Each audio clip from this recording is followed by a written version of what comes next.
Japan is now going after Georgia Mark II. It looks like Japan is sending loads of warriors over the sea. So I'm not entirely sure how that one's going to go for them, but I don't think very well. Also, this city now, while on these mountain passes, is defended by 2 encampments and a bunch of walls. I mean, Georgia is always very good at building walls along its cities. In fact, they've got this just perfect line of defense. I just can't see Japan doing very well against this. I mean, even with their powerful samurai, they're just going to have to run them at the Japanese, and I just can't see that working. So whilst the Netherlands continue to push into these last couple of Zulu cities, it looks like Georgia is also trying to come in and steal some stuff as quickly as it can, but the Netherlands with its cavalry just have the tech advantage here. So, I mean, it all depends on who's going to get the last hit, and it looks like Georgia have pretty conclusively got the city surrounded, but all the Dutch have got to do is just get that final attack in, and it's theirs. That's weird. Georgia, I think, just liberated the city to the Zulu, just as their last city got taken, so that's weird. Why would they choose to do that? The Dutch are just going to immediately take it. I mean, the Dutch and the Georgians look like they're allied because there's open borders. Maybe they've got like a military alliance going on here, but look, you can see 76 strength and cavalry corps now. I mean, the Dutch have got powerful units. Yeah, Georgia end up getting it. Now, are they going to keep it? That's the question. What about the loyalty here? Rebellion in 8 turns? No. It's going to be tough for them to keep that capital, but this is interesting. Now Georgia has seized that. It's between the Netherlands and Georgia for the pole position. I mean, I think the Netherlands have taken enough cities into their empire, like, quite conclusively to be in first place, but Georgia is a very close second. Vilnius falling from the Netherlands, actually, and that's just going to go to Georgia as well. Though now this city's falling. It's just these perimeter city-states. They're very difficult to keep hold of. Nubia's still not doing anything. The Netherlands has declared war on Georgia. Now this could be a case of allies turning on each other. Now, Netherlands have way more to gain from this war. There's basically only one way that they can attack. It's basically just from right to left. This whole border, along with Georgia, the Netherlands just are going to keep throwing troops at it. Georgia have got to be really careful. I think they're still at war with Japan at the moment, and yeah, they are. Like, they've actually sent troops past the mountain range to attack Japan, which seems like a very bad idea. Why are you not just using this natural defense? Yeah, I don't know. But anyway, Georgia could end up getting sandwiched here. If Nubia choose to get involved, this would be a pretty good time to start stealing perimeter cities from Georgia, because Georgia are going to have a really tough time dealing with these Netherlands cavalry. Although, to be honest, they're pike and shot. They've got the tech for it. Pike and shot versus cavalry. There's only going to be one winner from that. Anti-cavalry weapon after all. So, yeah, interesting this. Japan and Georgia making peace at the expense of no cities. Osaka actually being taken by Georgia before the peace was made. So I have a feeling Japan will probably have given up a load of money in that deal. So Georgia might get a little bit of an economic boost in this war with the Netherlands. This city, rebellion in 15 turns. The Dutch really piling on the pressure here. But it's just going to be, you know, what's going to happen? 2-3 city-states actually acting as a wedge between these two empires here. The Dutch bringing bombards in to take it out quickly, but we'll see if that's going to be enough. So not much happening. Netherlands and Georgia making peace for now, signing a bit of a white peace. Lundy is flipped to being a free city, but that's probably just going to give the Dutch time to get their troops in and take it. Brunei, that's going to be an interesting one. There's just these 3 city-states on the borders. It looks like the Netherlands and Georgia are just playing like a cold proxy war. Like fighting, but using other people to fight rather than having to just sort of directly fight themselves. It's really interesting to watch this one, actually. Yeah, both of these city-states reinstated on the border, so perhaps both empires deciding actually keeping these city-states as a proxy between them is a pretty good idea, stopping the war. We've also had a couple of Japanese cities starting to be flipped now. Yoshihama, if that goes to Georgia, which unless Japan take it, it will, that'll give Georgia a really good foothold into Japanese territory here. If Georgia did decide to go over Japan, and I think they've still got the tech advantage if they did, Japan might really struggle. You know, this Nubian empire might be a little bigger than I've given it credit for. They've got 1, 2, 3, 4, 5, 6, 7, 8, 9, 10, 11 cities. Nubia does, which is more than Japan. 1, 2, 3, 4, 5, 6, 7, 8, 9 for Japan. So yeah, And Georgia, how many of your Georgia got these guys? 1, 2, 3, 4, 5, 6, 7, 8, 9, 10. So Nubia, actually bigger than Georgia. Like, I feel like Georgia have done more this game. But Nubia, very quietly just getting on with its stuff.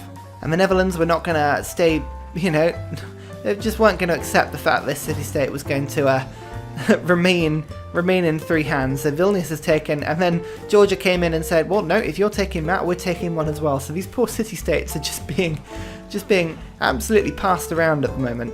In the end, Ulundi did go to the Netherlands. So, peace on this front. City-states, pretty much, you know, they've been decided, although Vilnius actually looks like the Dutch won't be able to hold on to that one. Nubia's city, that they settled down here, is just immediately flipped. So, I mean, why did they settle down there? There must have been some sort of resource there. Maybe, is it just purely for this copper? Like, people wouldn't normally settle just for copper. The Dutch still settling cities, actually. So, citizen loyalty not changing. It looks like the Dutch are just going to send these cavalry corps down and, or just mop up that city pretty quickly. So, Nubia just handing another city to the Dutch. And interestingly, that'll give Vilnius more loyalty. So, it might have actually helped the Dutch quite a lot just there. So weirdly, we only actually have one city-state left in the game at the moment, which is Geneva. Geneva just very nicely just sat there in the middle of Dutch lands. Dutch have got loads of troops on the borders, so Geneva have got a pretty large standing army of themselves, but weird that that one should be allowed to be retained. 94% their defense strength. It's probably why, actually. It's pretty tough, but there are bombards on the bombards right next to Geneva there. I would not trust those if I were you, Geneva. Interestingly, Japan has declared war on the Netherlands because the Netherlands has declared war on Georgia. Now, Japan isn't going to have much luck here. The Netherlands have a lot of boats in this area, so if anything, Kayama might actually fall to the Dutch. But the war between Georgia and Netherlands, as ever, is the interesting one. Vilnius has fallen, so this frontier might get a little bit confused. The Dutch have just got helicopters, which is an interesting one. So musketmen, and actually they also have tanks. So yeah, the Dutch clearly ahead on tech now. If these tanks roll into Georgian lands, I can see that being a problem for them very quickly. Oh, the Netherlands starting to push in quite heavily now, and modern armour has started appearing. So the Dutch are very, very heavily ahead on tech, I think. Although this city, the tank symbol is in the way. There we go. Rebellion in 3 turns. So the Dutch aren't going to be able to hold on to any of the cities here, but it means that this city-state is now going to start losing. I mean, Georgia are losing its loyalty in a lot of cities here. They're having a little bit of luck, Georgia, up on the north, but you can't help but feel these helicopters are going to make short work of these artillery. Japan, though, weirdly, has done very well up in the north. Georgia and the Netherlands make peace. Okay, so the Netherlands are going to settle for trying to keep hold of this city, potentially. I'm not entirely sure on that one, but I feel like the Dutch probably won that war. This is the war I kind of was expecting a little earlier, actually. Japan and Georgia, or Georgia specifically going after Japan. Now, it could have been a little bit early for Georgia to declare that war because all of their troops are still on the Netherlands borders, but I mean, they clearly have the tech advantage. It's infantry against a musketman, you know, so I kind of expect Georgia to do fairly well here, but we'll see. We'll see how the AI copes. So that is interesting. While Georgia and Japan are having this huge war, the Netherlands have declared war a second time, and this time the Dutch have a considerably larger and more organised army on the border, including modern armour armies and in artillery armies as well. I mean, and helicopter armies. I mean, yeah, Georgia, I feel like this is not going to go well for you. Like, you've got to make peace with one side or the other because Japan is starting to actually surround your cities now. Kyoto is taking damage, but I mean, Georgia aren't going to be able to hold on to that one in terms of loyalty. Yeah, I mean, look at that. The Dutch have just gone straight to the capital. That's brutal. I mean, yeah, look at that on the mini-map. The Netherlands have just proceeded to rip the entire heart out of the Georgian Empire. I mean, there's no way they're going to be able to keep it. Rebellion in 4 turns, but what a statement of intent. Just pushing in, ripping the capital out from Georgia's hands and going, yeah, we don't even want it. We're not even going to bother trying to keep it. We're just going to literally take it from you because we don't want you to have it. That's tough to take.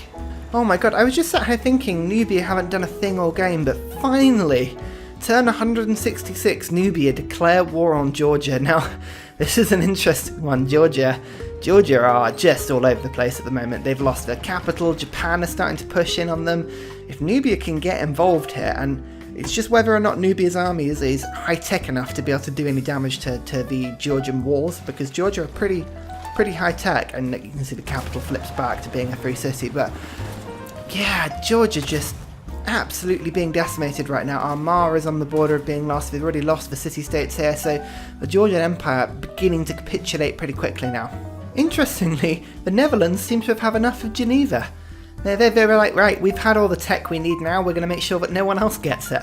I think that's pretty cool. Japan and Georgia make peace. Oh, Japan didn't take any of the cities that it should have done, so I feel like Japan has really mucked itself over there, and Nubia doing its best to surround this city, but the tech they've got is so weak. Look, all these field cannons all attacking the city.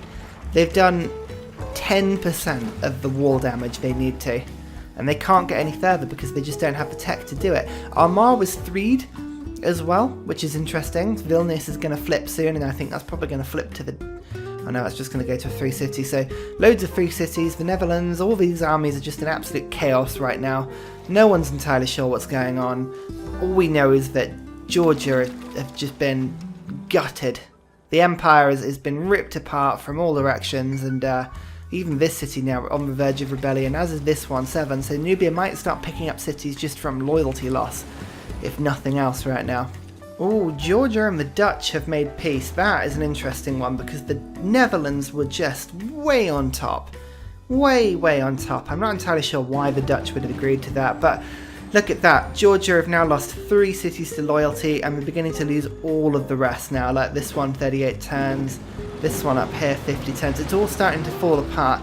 Nubia really struggling to get these 3 cities, and they will pick up something eventually, but it's an interesting one, this one. I mean, unless anyone wants to be really funny, I think we're all pretty much agreed that the Netherlands have won this game.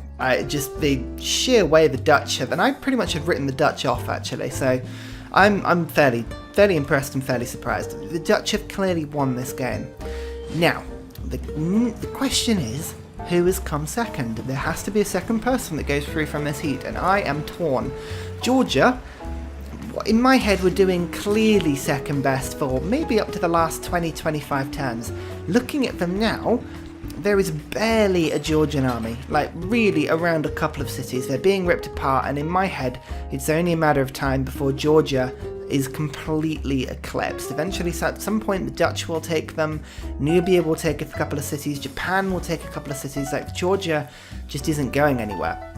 So, I want to give them second place, but I feel I can't justify it because of their late game capitulation. Now, Nubia have done surprisingly well, actually, when you count up the amount of cities they've got 5 down there, and they've got another 6 here, so there's 11 cities for Nubia. Like, Nubia have done well, but they have been really boring. And look, Georgia, again, making peace with Nubia. Now, Nubia is probably being very sensible and going after the 3 cities right now, but Nubia just didn't do anything for the whole game. And Japan, up here, Japan have probably done slightly worse than Nubia, but at least they did get into a couple of scraps with Georgia. So, in the comments below, let me know who you think should come third. The brave but capitulating Georgia, the boring but pretty impressive Nubia, or the feisty but maybe slightly underwhelming Japanese. Who do you think should come second from this map? Obviously with the Dutch going through as number 1. Thank you very much for watching. It's been really good to have you guys around again, and next time in Heat 3 we will have Robert the Bruce of Scotland, Philip II of Spain, John Curtin of Australia, Montezuma of the Aztecs, and Catherine de' Medici of France. So very interesting and blended, varied group of people on that particular playthrough. So join me for Heat 3. I can't even talk. I'm just gonna go and have like a drink now. I'll see you all later. Bye.